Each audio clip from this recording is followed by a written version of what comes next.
माँ शारदी, माँ भारती एवं जगतगुरु ओंकार के चरणों में बारंबार वंदन।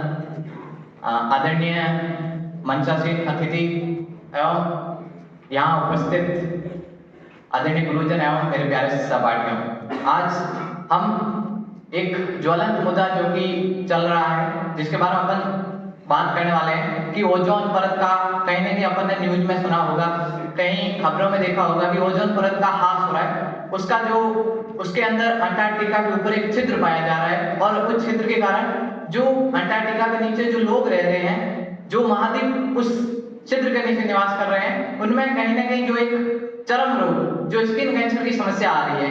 सो आज अपन जानने का प्रयास करेंगे आखिर ये ओजोन परत में जो छेद है, वो छिद्र है, वो किस कारण हो रहा है। उससे पहले एक बार बेसिक अपन जानेंगे कि ओजोन परत आखिर कौन से जो मंडल है उसमें पाई जाती है।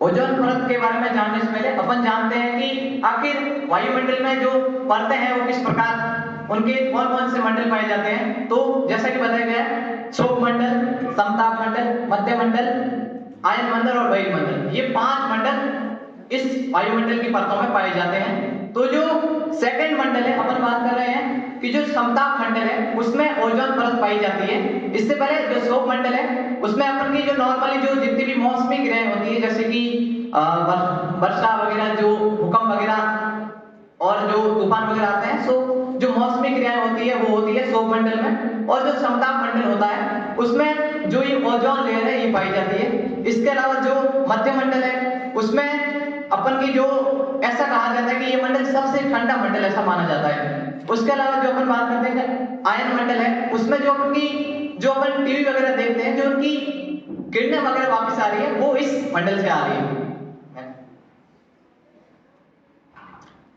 अब बात करते हैं कि वायुमंडल में जो गैसें हैं उसका किस प्रकार विभाजन हो रखा है। सो हम सबको पता ही होगा कि सबसे अधिक क्या पाई जाती है, तो सबसे अधिक पाई जाती है 78% नाइट्रोजन। इसके अलावा जो ऑक्सीजन है वो लगभग 20% की इर्द गिर्द पाई जाती है। इसके अलावा कुछ अन्य गैसें भी पाई जाती है।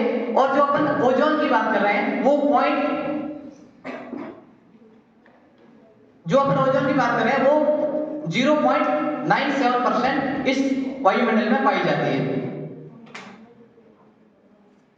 अब जानने का प्रयास करते हैं कि अपन को नॉर्मली यही बताया जा रहा है कि ओजोन अपने लिए हेल्पफुल है, लेकिन एक ऐसा भी बात है कि एक फैक्ट है कि ओजोन अपने लिए एक हार्मफुल भी है।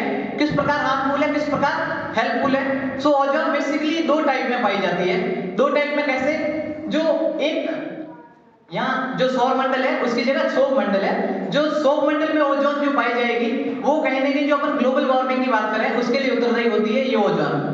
ये अपने लिए हार्मफुल है, हानिकारक है। जो सेकंड अपन बात कर रहे हैं, जो समताप मंडल में जो ओजोन परत पाई जाती है वो अपने लिए हेल्पफुल है, क्योंकि जो सूर्य से अल्ट्रावायलेट जो किरणें आती है वो कहीं ना कहीं उनसे अपन को प्रोटेक्ट करने के लिए काम आती है ये सेकंड जो ओजोन परत।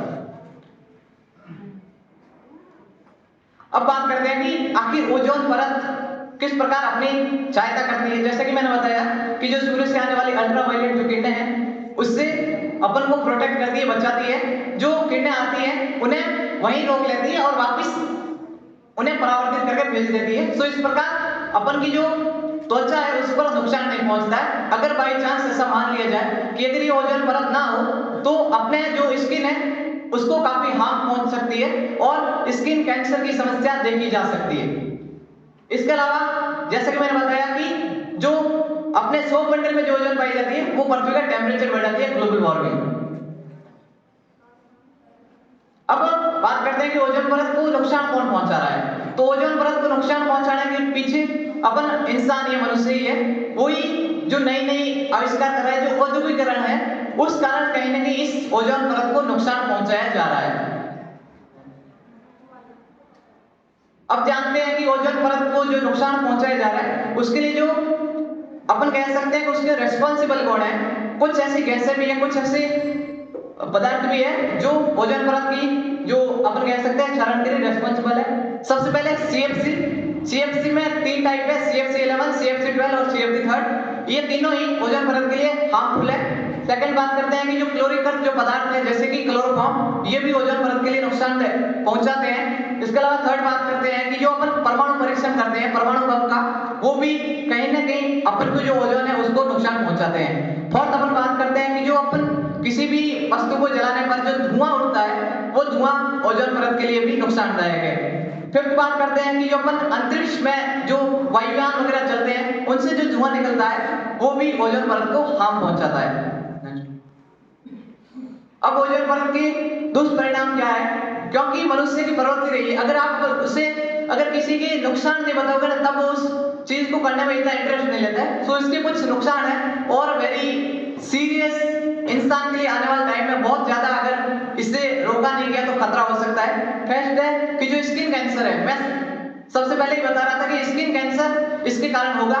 जो अंटार्कटिका के जो नीचे ऑस्ट्रेलिया न्यूजीलैंड जो ये महाद्वीप है उनमें ऐसा पाया जाता है, उन लोगों में स्किन कैंसर की समस्या अभी से शुरू हो गई है और स्किन कैंसर बहुत हार्मफुल होता है। सेकंड में बात कर रहा हूं कि जो पराबैंगनी किरणें आएगी वो अपनी जो आंखें हैं उनके लिए काफी ज्यादा हार्मफुल होगी और जो मोतियाबिंद वगैरह जो ये रोग होते हैं वो इनके लिए कहीं ना कहीं उत्तरदायी होंगे। और थर्ड कि जो समुद्र में जो एक खाद्य श्रृंखला बनी हुई है समुद्री जीवों की, उससे कहीं ना कहीं ओजोन परत नुकसान पहुंचाएगा। जो फाइटोप्लैंक्टन जो वहां समुद्र में पाए जाते हैं उनको ये कहीं ना कहीं प्रभावित करता है। कल प्रिंसिपल मैम बात कर रहे थे, तो ये हमारा चैनल है, सब्सक्राइब जरूर कर लीजिए। थैंक्स, बहुत बहुत धन्यवाद।